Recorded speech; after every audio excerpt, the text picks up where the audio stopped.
7h20. Il y aura bien un hommage national à Charles Aznavour. Ce sera vendredi dans la cour des Invalides à Paris. La famille qui n'était pas forcément pour a finalement donné son accord. L'Arménie, elle devrait décréter un jour de deuil national à la date des funérailles que l'on ne connaît pas encore.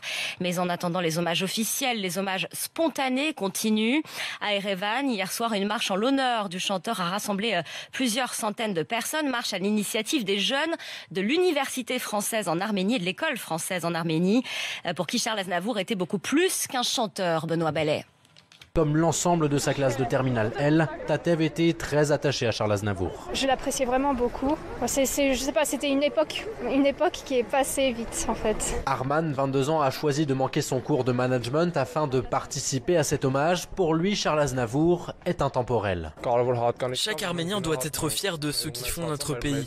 Je suis convaincu que mes enfants et petits-enfants aussi seront fiers de lui et qu'ils en parleront avec des étoiles dans les yeux.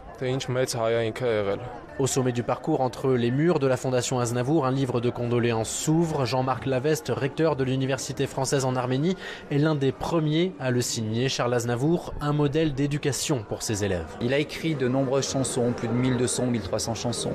Et il avait toujours dit qu'écrire une chanson, c'était un effort, c'était un travail, c'était un labeur. Et je n'ai jamais vu un étudiant qui n'ait pas réussi après qu'il ait travaillé. Donc c'est ce que je leur dis. Dans les salles de classe, les hommages continueront. Comme le souligne avec malice le recteur, à l'université, il n'y a pas une fête sans que soit chanté un texte de Charles Aznavour. Benoît Ballet, envoyé spécial d'RMC en Arménie.